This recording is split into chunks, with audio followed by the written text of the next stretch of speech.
Fala, meus amigos, estamos começando aqui mais um vídeo do canal. Enquanto eu sigo aturando os crimes aqui, o baixo nível, a podridão dessa gente nojenta, fedorenta, que segue aqui manipulando entregador para poder vomitar babaquice, viadagem, é um lixo, assim, uma gentinha asquerosa. Eu tô aturando esses animais há 8 anos e nada acontece para me livrar dessa bosta de gente. Sigo torcendo aqui para alguma coisa acontecer, para me livrar desse inferno que é aturar essa gente pequena, medíocre, baixo nível, patética, se vingando aqui da farsa que armaram aí para poder encher o meu saco.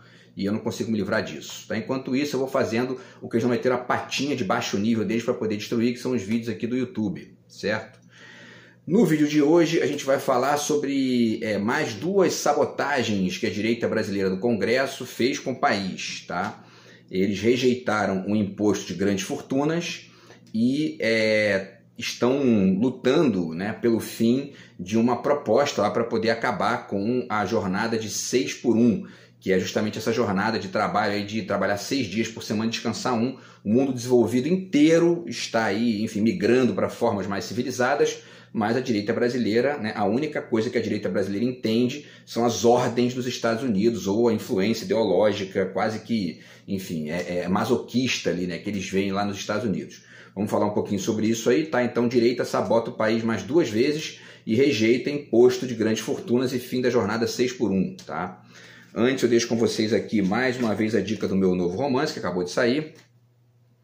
Consegui publicar aqui a despeito da sabotagem desse animal fedorento que meteu a pata também nisso aqui para poder atrapalhar. Consegui publicar assim mesmo, tá? E você leva também 2 marcadores aqui, certo? Junto com o romance, você adquirindo um exemplar, leva 2 marcadores, tá? E você leva também, enfim, você pode levar também o meu novo livro de poemas, já tem 1 ano, na verdade, e eu também estou aqui anunciando, não consegui vender nada por culpa desse criminoso, mas se você aí quiser, enfim, adquirir o livro de poemas ou o romance, os 2 juntos, você ganha os marcadores do mesmo jeito, tá? Então é isso, é só entrar em contato aí, o zap tá na descrição do vídeo, conseguir furar o bloqueio desse lixo, a gente de repente conversa aí sobre isso, tá? Então, pessoal, vamos falar um pouquinho aí sobre essa questão e aí no meio, né, quando eu for mudar aqui, porque primeiro eu vou falar da questão do imposto de grandes fortunas, tá? E aí depois vou falar da questão da jornada 6 por 1, certo? Então, no meio, quando eu for mudar o assunto, eu passo uns livros para vocês aqui também, que eu tenho aqui, que eu sempre faço isso, né? Para vocês poderem ter noção aí, ou enfim, ter dicas de temas e de autores que estão discutindo questões que podem ajudar a desenhar ainda melhor ainda, né? Esse problema aqui da direita brasileira, tá? Então, vamos lá, essa questão, né, vamos falar primeiro do imposto de grandes fortunas, para vocês verem assim, o descolamento completo da realidade mais ampla da direita brasileira, tá? Foi feita uma pesquisa, 2 pesquisas na verdade, eu tive acesso aqui, né, na internet, para saber o que a população acha sobre essa questão de taxar os bilionários, né, as pessoas com muito dinheiro, os milionários e bilionários. Você é a favor da criação de um imposto sobre grandes fortunas? Numa das pesquisas, 62% foi a favor, 34% contra e 5% não opinaram. E teve uma segunda, essa pesquisa foi feita em 2022. E teve uma segunda pesquisa feita também em 2022, que teve um resultado de 69% a favor. Teve mais ainda, né? Então, quase 2/3 da população brasileira, enfim, são a favor, né, dessa mudança na legislação, tá? Agora, a gente sabe, né, antes aqui ainda de ler a notícia para vocês, a gente sabe uma série de coisas. Primeiro, quem banca as campanhas no Brasil são os ricos, né? Os ricos é que estão ali, e essas pessoas que chegam lá, especialmente quando elas vão pela direita, né? Eles ou são grandes empresários que têm condição ali de fazer uma campanha, têm condição de ter apoio enfim, de muita gente, ou são pessoas que quando chegam lá, pela via da direita, se deslumbram e, enfim, né, fica praticamente impossível de modificar a visão de uma pessoa dessa.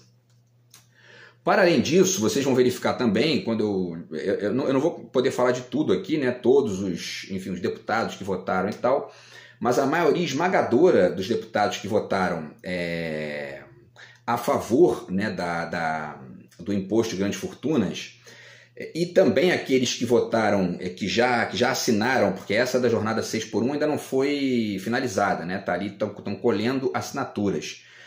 Nenhum deputado do PL assinou, né, do partido Bolsonaro, e os poucos direitistas que assinaram, se não me engano, são 11, num patamar ali de 71, metade deles é do União Brasil, que é um partido que tem conexão com o governo, que o Lula deu ministério para uma figurinha lá do União Brasil, então nem conta, né, porque isso não é programático deles, estão ali apenas garantindo uma vaguinha, né, um carguinho no ministério, graças a quem? Graças a você, eleitor, que votou no Lula e num deputado do União Brasil, né?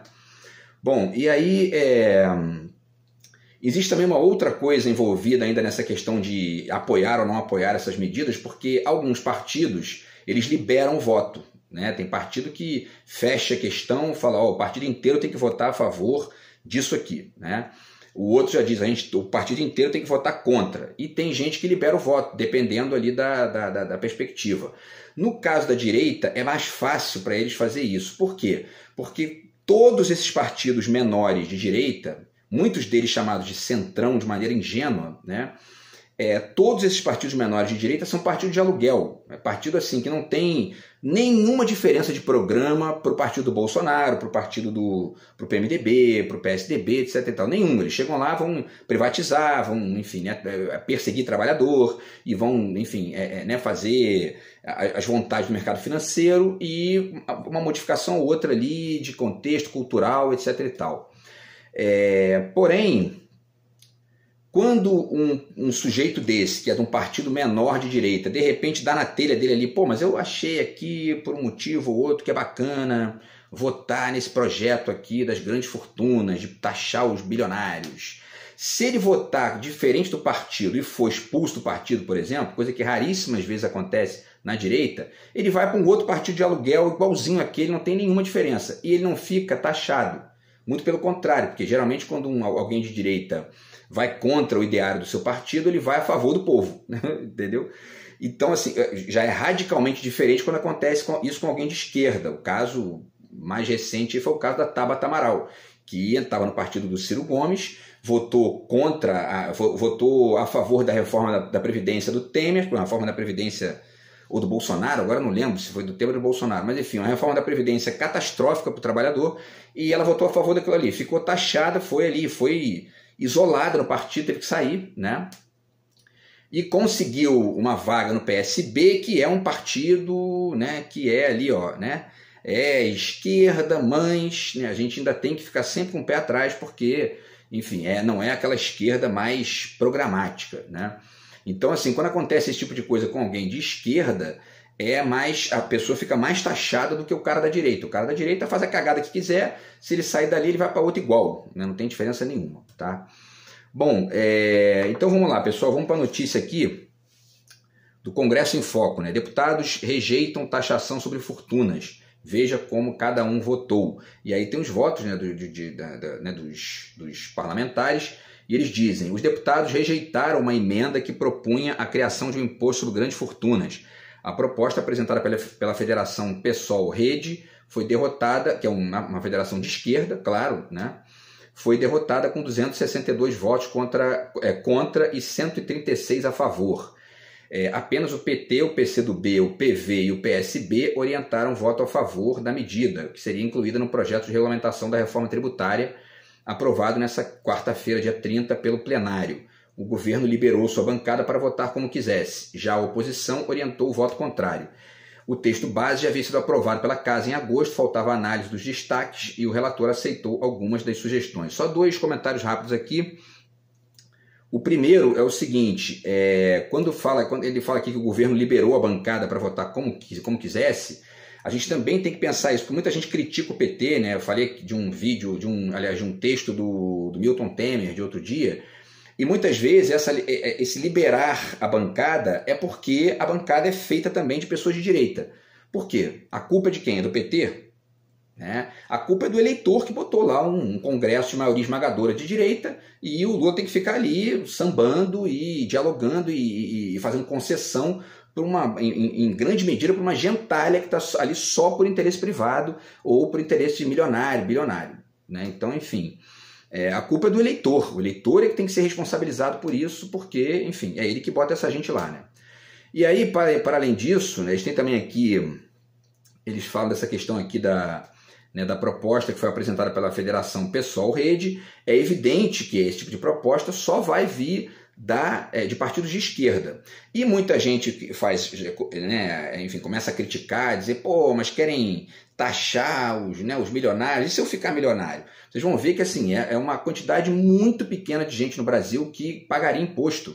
E esse imposto que viria dessas pessoas, ele seria uma mudança tributária no Brasil que tiraria um peso, né, da galera mais pobre, classe média, para poder colocar na mão de quem pode pagar. Porque o cara que tem, enfim, 10 milhões, ele pode pagar ali, enfim, 100, 200, 300 mil em cima da fortuna, que para ele vai continuar com 9 milhões e tanto, não vai fazer a menor falta para ele, né? Mas o cara que ganha 5 mil por mês, ele faz falta para ele se ele pagar um imposto. Então, quer dizer, essa defesa que o pobre de direita, ou enfim, né, o classe média de direita faz, é porque existe essa coisa de que todo mundo pode ser um milionário. E não dá para, não é assim que funciona, né? Enfim, então essas são as duas ponderações aí. E aí, de acordo com a emenda, considera-se que grande fortuna é o conjunto de bens e direitos de qualquer natureza no Brasil e no exterior que exceda 10 milhões de reais. Então, só as pessoas que ganham mais ou que têm um patrimônio de mais de 10 milhões de reais é que pagariam esse imposto. E aí tem gente, né, que até brinca aí no Facebook, no Instagram, pô, o cara tem um carro do ano, sei lá, né, um carro ali de 100, 200 mil, ele acha que é com ele, né? Quer dizer, é um negócio assim, inacreditável. E aí a taxação se aplicaria a pessoas físicas e jurídicas com as seguintes alíquotas, tá? 0,5% para fortunas entre 10 milhões e 40 milhões, 1% para patrimônios entre 40 milhões e 80 milhões de reais e 1,5% para fortunas acima de 80 milhões de reais. Vocês vão ver que esse imposto ele é muito menor do que, por exemplo, nos Estados Unidos e em outros países da Europa também, tá? Não vou citar aqui nenhum nenhum país comunista, certo? Coreia do Norte, Cuba, enfim, né? Países do Ocidente, países, tá, que não dá para chamar de capitalista, né? Eu já expliquei aqui também que essa distinção ela é muito pobre, né?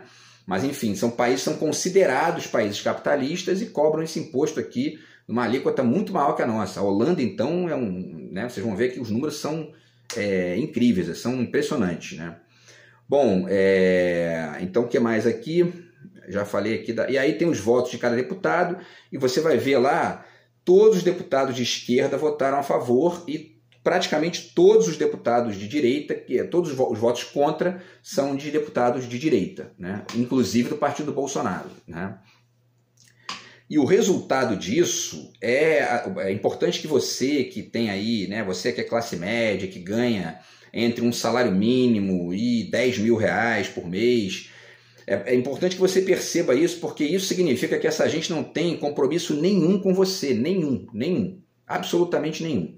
O Lula está tentando aí chegar no final do mandato com a alíquota de 5 mil, né, a isenção de 5 mil, e assim, o Bolsonaro prometeu isso, né, no governo dele, na campanha, não cumpriu nem R$1, né, e o Lula já cumpriu aí uma parte, está tentando cumprir o resto, e essa gente está aí o tempo todo sabotando, porque eles fazem parte desse grupo mesmo, né, é o grupo que defende os bilionários, os milionários e tudo mais, certo?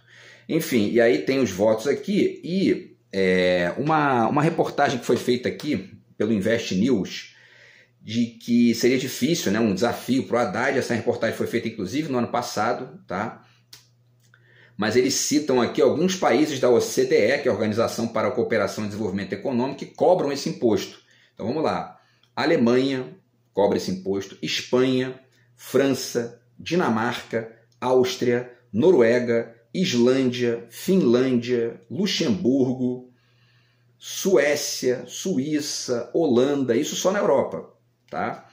E quando a gente pensa, sempre que a gente pensa em modelos de país, modelos de funcionamento ali da mescla entre a economia e o Estado, entre o mercado e o bem-estar social, a gente pensa onde? Pensa em que país, né? Nos países nórdicos, né? Noruega, Finlândia, Islândia, Suécia, etc. E tal. A própria Alemanha ali também, que está perto deles ali. Enfim, e eles fazem isso cobrando dos mais ricos, tirando dos mais ricos para dar para os mais pobres. Esse é o ponto, né? Então, enfim, e no fundo gerando ali um serviço público de qualidade para todo mundo, e etc. e tal. A direita brasileira não tem isso no horizonte, é zero. No horizonte da direita brasileira é interesse privado e ponto, né? Enfim, tem outros países também fora da Europa, né, que fazem isso. E eles falam aqui nesse total, parece que não tem mais de 60 mil pessoas no país inteiro que seriam afetadas por isso. Só 60 mil pessoas no horizonte de 210 milhões de habitantes, né? Então, quer dizer, é muito pouca gente. E aí o Brasil, de fato, fez uma reportagem aqui também, ponderando aqui como funciona essa taxação em outros países, tá? E eles falam aqui, eles citam aqui o exemplo da França, tá? Mas enfim, primeiro eles dizem aqui da Constituição, porque esse imposto, né, de grandes fortunas ele está na Constituição de 88, né? E essa gente que fica lá defendendo Constituição para dizer que, né, o STF está, etc e tal, na hora de defender a Constituição votando então, né, a favor da taxação dos ricos, eles não fazem, né? É um bando de canalha, essa é a grande verdade, né? Bom, então o Brasil de fato diz aqui: desde 1988 existe na Constituição Federal a previsão de instituição do Imposto sobre Grandes Fortunas, mas até hoje nunca se conseguiu instituí-lo. A proposta de IGF apresentada agora, né, tem potencial de arrecadação da ordem de 40 bilhões de reais, com incidência de alíquota de apenas 0,5%, 1% e 1%, como eu falei, né, sobre faixas de riqueza de 10 a 40 milhões, 40 a 80 milhões e acima de 80 milhões de reais, respectivamente. De acordo com as informações dos contribuintes do imposto de renda, somente 59 mil pessoas, foi o que eu falei, 60 mil pessoas, 0,028% da população que declaram patrimônio superior a 10 milhões de reais, né? E, além disso, o imposto sobre grandes fortunas praticamente não causa distorções no sistema econômico. Ele é um imposto que não afeta lucro das empresas, não afeta investimento e não afeta salário. É só patrimônio mesmo, né? E aí é interessante, né? Porque eu li umas notícias aqui para poder pesquisar para esse vídeo, e alguns críticos, a única crítica que eu vi a isso aqui foi: isso não vai mudar nada na arrecadação.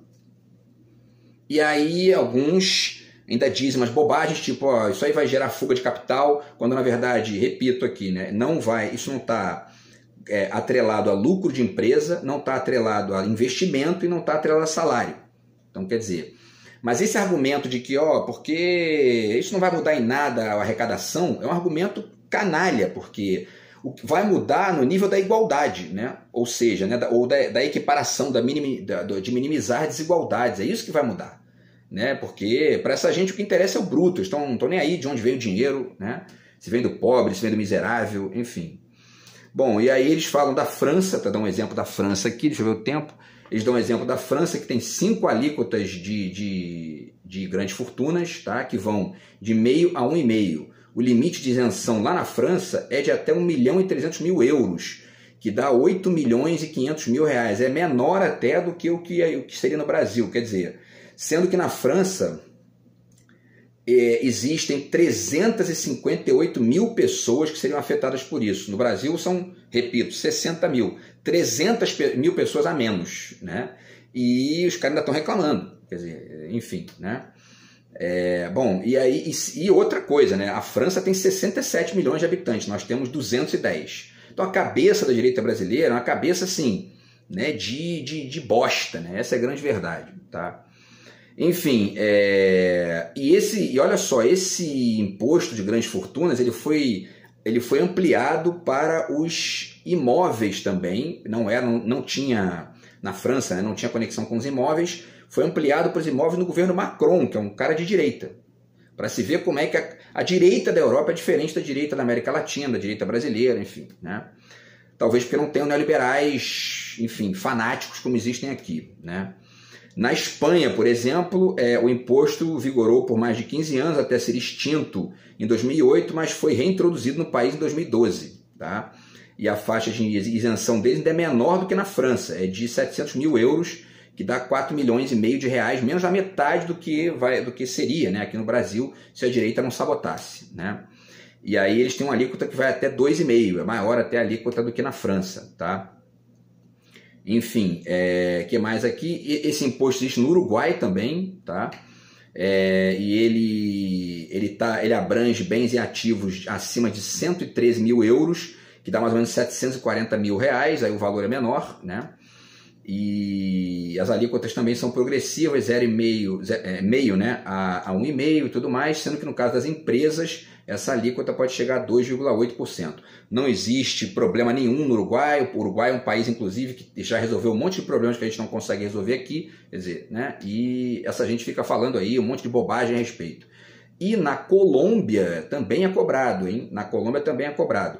Ele é cobrado sobre o patrimônio de pessoas que excedem mais de 266 mil euros, 1.700.000 reais, quer dizer, uma alíquota bem menor do que a do Brasil, sendo que a Colômbia agora está sendo governada pela esquerda, mas ela foi governada décadas pela direita. Esse imposto foi instaurado pela direita lá, foi instituído lá pela direita na Colômbia, tá? E as alíquotas também são progressivas e variam, né, de 0,12 a 1,5, tá? Bom, o que mais aqui? Vamos ver, é isso, né? E aí ele finaliza aqui dizendo que, para se ter uma ideia, nas principais economias capitalistas, olha só isso, como os Estados Unidos, a alíquota desse imposto chega a ser de 40%. A gente está querendo cobrar aqui 1,5%, essa gente está fazendo um escarcéu, né? Enfim. Nos Estados Unidos, que é a vedete da direita brasileira, eles cobram até 40% de alíquota sobre as grandes fortunas, tá? Grandes patrimônios e tal. No Japão chega a 55%, na Coreia do Sul 50% e na França 45%, tá? E aí, para finalizar, ainda vale dizer o seguinte, que o Biden, no ano de 2022, em março, ele fez uma proposta para o Congresso para aumentar a taxação sobre grandes fortunas nos Estados Unidos, para poder tributar famílias com renda superior a 100 milhões de dólares em 20% a mais, tá? Notícia aqui do Poder 360, e falando aqui sobre a questão, porque ele estava com um orçamento de 5,8 trilhões, esse que o Milei foi lá bater nas costas do Trump e dizer estado mínimo, né? E aí eles decidiram fazer isso para poder tentar diminuir o déficit público desde lá, que é o maior do mundo, tá? Então, pessoal, para vocês verem como é que é a conversinha, né? Então, essa foi a primeira sabotagem aqui da direita brasileira. E aí vale dizer também uma última coisa aqui ainda em relação a essa questão de imposto. Para vocês terem uma ideia, o imposto de renda nos Estados Unidos, a maior alíquota é de 39%, é nível europeu. E a nossa aqui, o máximo é 27%, se você quer cobrar mais, você é comunista, né? Enfim, essa gente é completamente desconectada da realidade, né?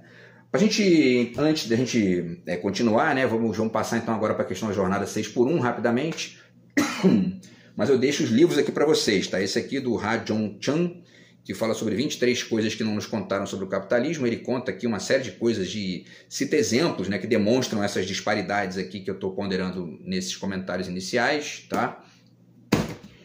Esse livro aqui da Mariana Mazzucato, O Estado Empreendedor, porque também dá uma desmistificada gigantesca nessa ideia da direita brasileira de que imposto é um problema e blá blá blá, né? Tá? Ajuda também bastante aí.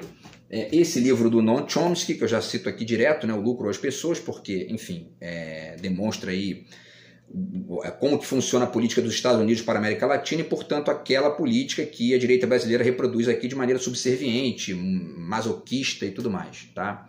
E por último, esse livro aqui do Thomas Piketty, que eu não li, na verdade, Uma Breve História da Igualdade, mas apenas para lançar uma questãozinha aqui, que eu posso até eventualmente fazer um vídeo no futuro para discutir isso.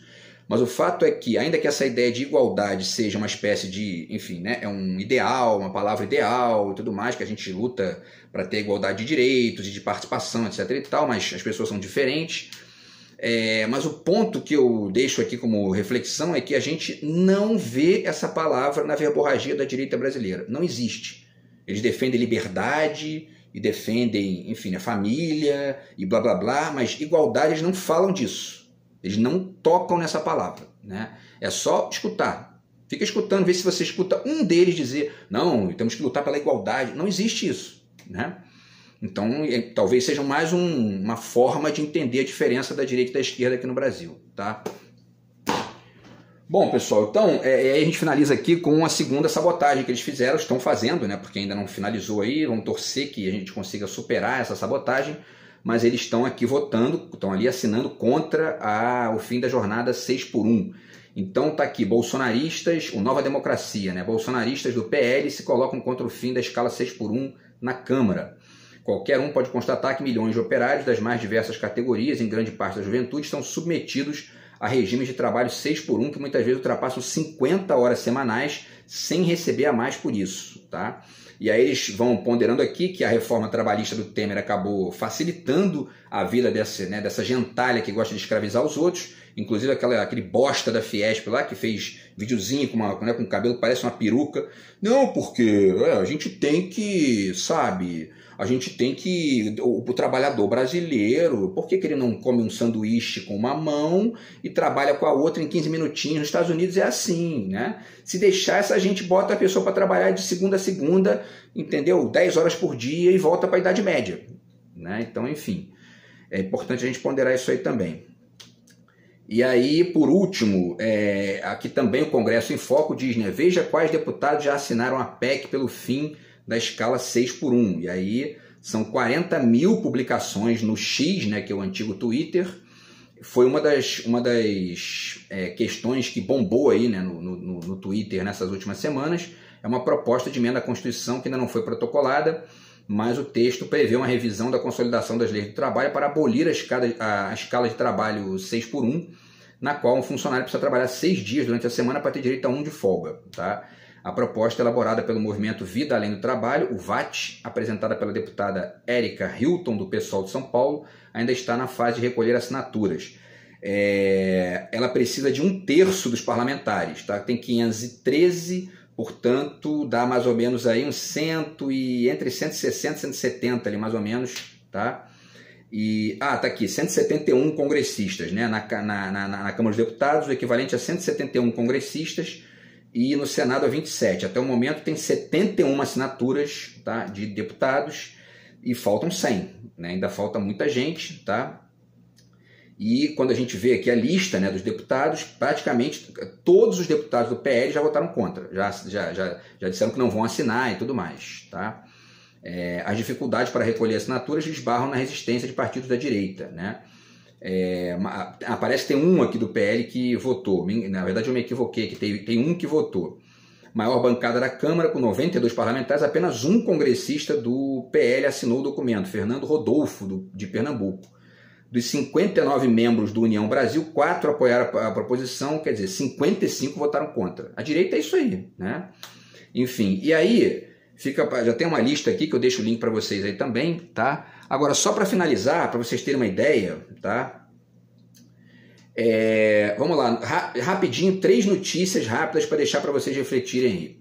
Semana de 4 dias de trabalho é aprovada por empresas e funcionários no Reino Unido, na Inglaterra, tá?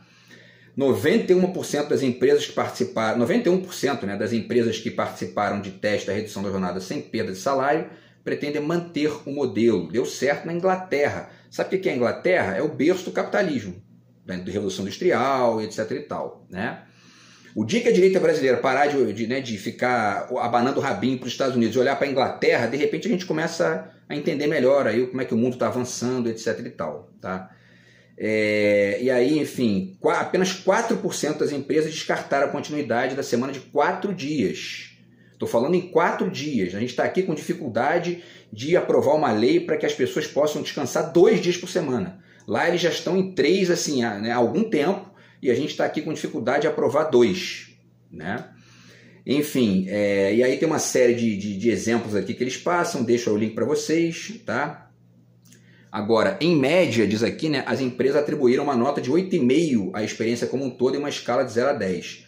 Produtividade e performance receberam 7,5, as receitas cresceram 35%, quer dizer, né? E, enfim, houve mais contratações, etc. e tal. Então, quer dizer, isso melhorou inclusive a saúde lá dos funcionários. Isso não é uma lógica só da Inglaterra, tá? Isso aqui está rolando, vamos lá. Tem algumas empresas no Brasil fazendo isso, mas é um teste muito provisório, muito pequeno ali, né? Que mais? Em Portugal, tá? Portugal também está testando isso, tem 40 empresas lá participando desse experimento. E aí o Reino Unido eu já falei. Que mais aqui? Islândia, e que mais? Bélgica, Espanha, Suécia, Japão, Nova Zelândia e etc e tal, tá? Então, quer dizer, o mundo desenvolvido inteiro caminhando para uma lógica na qual a pessoa tem um tempo de trabalho de 4 dias e um descanso de 3, isso melhora a economia, desempenho, saúde, etc e tal, e no Brasil a gente está tendo dificuldade de abolir o trabalho de 6 por 1, quer dizer, a culpa, óbvio, é da direita atrasada que a gente tem aqui. Beleza, pessoal? Então é isso, a gente se fala no próximo vídeo aqui, grande abraço aí, tamo junto, fui.